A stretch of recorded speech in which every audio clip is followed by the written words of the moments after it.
শান্তি সৃষ্টি হবে। পুলিশ হামলা না করলে কিছু হবে না।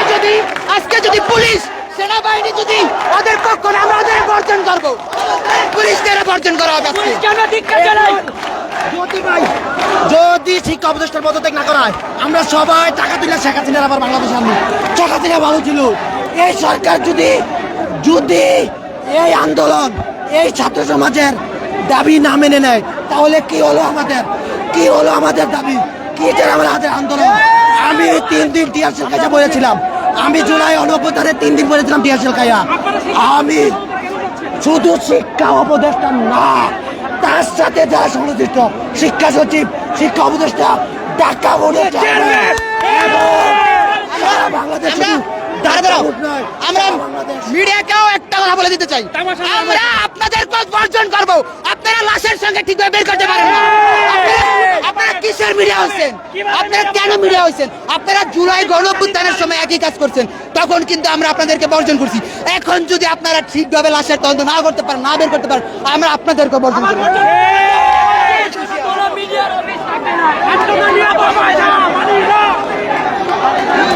দর্শক দেখছেন যে সচিবালয়ের মূল ফটকের সামনে শিক্ষার্থীদের বিক্ষোভ এবং শিক্ষার্থীদের যে ভুয়া ভুয়া স্লোগান, সেই চিত্র দেখানোর চেষ্টা করছি। শিক্ষা উপদেষ্টা থেকে শুরু করে শিক্ষা বোর্ডের চেয়ারম্যানের পদত্যাগের দাবি করছেন শিক্ষার্থীরা বলছেন যে শিক্ষা ব্যবস্থার নানা অনিয়ম রয়েছে, এমনটাই অভিযোগ এনে তারা কিন্তু স্লোগান দিচ্ছেন এবং তাদের আজকের এই দাবি করছেন। শিক্ষার্থীরা প্রথমে ঢাকা বিশ্ববিদ্যালয় হয়ে দোয়েল চত্বরে একটি বিক্ষোভ মিছিল নিয়ে শিক্ষা ভবনের মোড়ে আসেন এবং শিক্ষা ভবনের মোড়ে আসার পরের যে চিত্র আমরা দেখতে পেয়েছি, শিক্ষা ভবনের মোড়ে এসে শিক্ষার্থীরা কিন্তু শিক্ষা সচিব দুজনের বলতে চাই, আজকের মধ্যে চাই, এই মুহূর্তে সন্ধ্যা 6টার মধ্যে এটা করতে হবে অবশ্যই। শুনছেন যে জীবনে খেলা করা মানি না, মানবো না। আমাদের 2টা 3টে বাজে দেখেন, রাতে 3টে আমাদের নোটিশ দেয় যে পরীক্ষা হবে না। এটা কোন ধরনের? এটা অমানবিক, এটা অমানবিক। শিক্ষা সচিব ইভেন মন্ত্রণালয়ের চেয়ারম্যান আছে, শিক্ষা সচিব, শিক্ষা উপদেষ্টা ক্ষমা চেয়ে পদত্যাগ করতে হবে, ক্ষমা চেয়ে। আরে তো শিক্ষা দূরের কথা, আমার ভাই মারা গেছে, আমার ভাইদের লাশ যেখানে অস্তিত্ব বিলীন হয়ে গেছে, তাদের মুখ চেনা যাইতেছে না, তাদের স্বজনেরা কান্নায় হাহাকার করতেছে, সেখানে আবার কিসের আপোষ? কোনো আপোষ নাই। আমরা আপোষহীন বাংলাদেশ গড়বো, আপোষহীন বাংলাদেশ গড়বো। যদি আমাদের থাকতে হয় আমরা থাকবো, আমরা যেখানে থাকতো রাজপথে থাকবো। ইভেন দেশের সম্পদ, এখানে সবাই আন্দোলন করতেছে, আপনারা দেখতেছেন, কেউ দেশের সম্পদের উপর আঘাত করে না। আমাদের প্ল্যান হলো আমরা দেশের কোনো সম্পদের উপর আঘাত করবো না, গাড়ি কিংবা কোনো জায়গায় আঘাত করবো না, গাড়ি তো আঘাত করবো না। কেন করবো? এটা দেশের সম্পদ, আমরা দেশের সম্পদকে রক্ষা করবো। সুষ্ঠুভাবে আমরা চাইতেছি সমাধান হোক। সুষ্ঠুভাবে সমাধান না হলে ছাত্র সমাজ যে সিদ্ধান্ত নেওয়া দরকার সেই সিদ্ধান্ত নেব। এখন পর্যন্ত আমরা কোনো ধরনের পদক্ষেপ, আপনারা কোনো আলটিমেটাম দিতে চান কিনা? এখান থেকে দেওয়া হয়েছে, আমাদেরকে বিভিন্ন জায়গা থেকে বিভ্রান্ত করে এখানে এনেছে। আমরা এই মুহূর্তে আমাদেরকে বিভ্রান্ত ছড়ানো হয়েছে, আমাদেরকে এক জায়গায় বলা হয়েছে, আমরা ওখানে গেছিলাম, আবার আমরা এখানে এসেছি, এখানেও আমাদেরকে বলা হয়েছে তোমরা ডিসিপ্লিন মেনটেন করো। আমরা আমাদের ডিসিপ্লিন মেনটেন করতেছি, আমরা যথেষ্ট ডিসিপ্লিন মেনটেন করতেছি। যদি আমাদের ডিসিপ্লিনের মূল্যায়ন না করা হয়, আমরা আমাদের যা করার তাই করব, সিদ্ধান্ত আমরা নেব।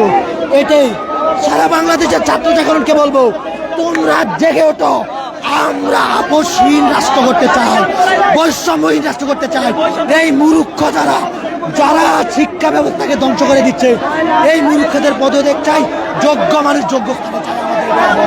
এটাই যেমনটি শুনছেন, শিক্ষার্থীরা বলছেন যে শিক্ষা উপদেষ্টা, শিক্ষা সচিব এবং শিক্ষা বোর্ডের চেয়ারম্যান তাদেরকে পদত্যাগ করতে হবে। শিক্ষার্থীরা বলছেন যে গতকালকে মধ্যরাতে কেন হঠাৎ করে পরীক্ষা স্থগিত করা হবে, কারণ শিক্ষার্থীরা বলছেন যে উত্তরায় যে ঘটনাটি ঘটছে সেটি নিয়ে মূলত শিক্ষার্থীরা একটি আতঙ্ক বা একটি পরিস্থিতির মধ্যে ছিল, সেই পরিস্থিতির মধ্যে কেন হঠাৎ এরকম সিদ্ধান্ত নিয়েছেন সেই অভিযোগও শিক্ষার্থীরা করছেন। অন্যদিকে আমরা দেখতে পেয়েছিলাম যে শিক্ষার্থীরা ঢাকা বিশ্ববিদ্যালয়ে যে বিক্ষোভ মিছিলটি নিয়ে এসেছেন, সেটি শিক্ষা ভবনের মোড়ে আসার পর পুলিশের ব্যারিকেড ভেঙে দিয়ে তারা কিন্তু প্রথমে শিক্ষা ভবন প্রবেশ করেন। পরে আমরা দেখতে পাচ্ছি সেখান থেকে তারা আমরা যেটি দেখতে পেয়েছিলাম, তারা সচিবালয়ের মূল ফটকের সামনে আসেন। মূল ফটকের সামনে আসার পরে আমরা দেখছি যে শিক্ষার্থীদের কেউ কেউ কিন্তু মূল সড়কের মধ্যে বসে পড়ে এবং স্লোগান দিচ্ছেন এবং তারা তাদের বলছেন যে তাদের দাবি না মানা পর্যন্ত তাদের আন্দোলন চলবে এবং কিছুক্ষণ আগে আমরা দেখেছি শিক্ষার্থীরা বলছেন যে সারা বাংলাদেশের শিক্ষার্থীদেরকে ঐক্যবদ্ধ হতে বলেছিলেন, এমনটাও কিন্তু শিক্ষার্থীদের পক্ষ থেকে আমরা জানতে পেরেছি।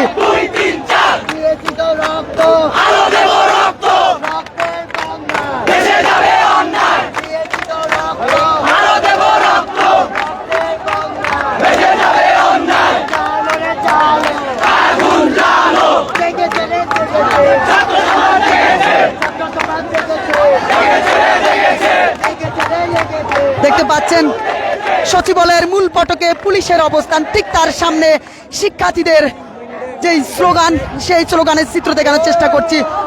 শিক্ষা উপদেষ্টার পদত্যাগ এবং শিক্ষা বোর্ডের চেয়ারম্যান থেকে শুরু করে তারা নানা অনিয়মের অভিযোগ এনে মূলত আজকের এই বিক্ষোভটি করছেন, সেই বিক্ষোভের চিত্র দেখানোর চেষ্টা করছি সরাসরি আপনাদেরকে বাংলা নিউজ 24-এর মাধ্যমে। দর্শক, কে কোথা থেকে দেখছেন জানাতে পারেন কমেন্টসের মাধ্যমে, এবং শিক্ষার্থীদের যে আন্দোলন সেটি নিয়ে জানাতে পারেন আপনার মূল্যবান মন্তব্য।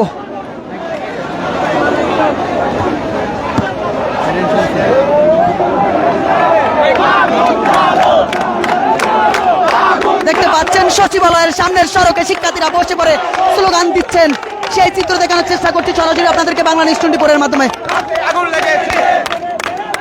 শিক্ষা উপদেষ্টার পদত্যাগ চাই, শিক্ষা উপদেষ্টার পদত্যাগ, শিক্ষা সচিবের পদত্যাগ।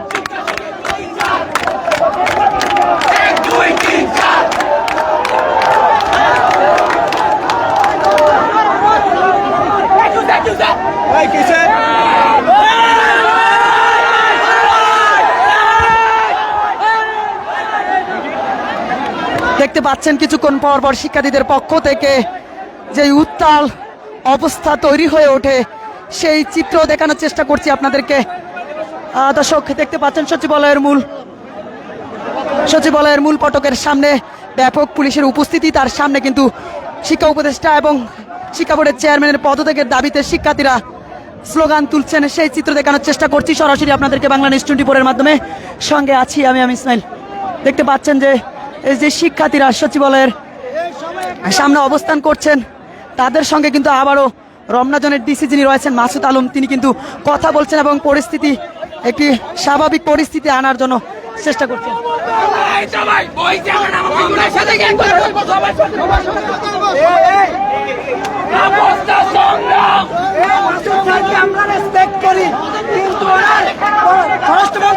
কিভাবে পাঠাইছে এতদিন পর্যন্ত পোলাবাড়ির উপরে মানসিক ট্রমা দেওয়ার পরে, কালকে একটা অমানবিক চিন্তা ভাবনা ডিসিশন নেওয়ার পরে কিভাবে আপনি এখানে আসেন?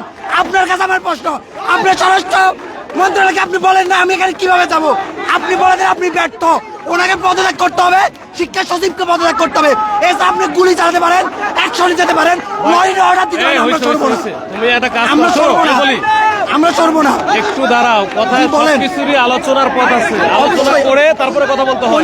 ওনার কোনো এত উত্তেজিত হওয়া যাবে না। উত্তেজিত না স্যার, আরে তুমি গেছে দেশ স্বাধীন করতেছো না, ওনার কোনো সফলতা নেই, ওনার ব্যর্থতা আমাদের উপর দায় চাপাই দিচ্ছে।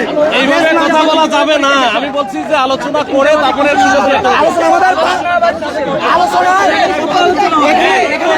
এখানে 7 জন গেছে, ওরা কথা বলা আসছে। 7 জন, ওরা 100টা কলেজ। আরে তোমাদের প্রতিনিধি গেছে না না, আমাদের এখানে কোনো প্রতিনিধি বলা হয় না, আমি তো জানি না। ওরা বললো যে আমরা প্রতিনিধি 7 জন যাচ্ছি, আমাদের কোনো প্রতিনিধি চায় না।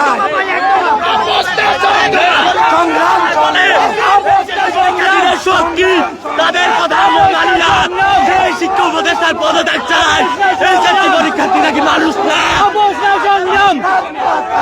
দেখছেন যে শিক্ষার্থীরা শিক্ষা উপদেষ্টার পদত্যাগের দাবিতে সচিবালয়ের সামনে স্লোগান দিচ্ছে। আমাদের স্পষ্ট দাবি, আমরা কোনো কথা বলতে চাই না, আমরা গাড়িতে বসতে চাই না। এই শিক্ষা ভবনের উপদেষ্টা এবং সচিবকে অনতিবিলম্বে পদত্যাগ করতে হবে।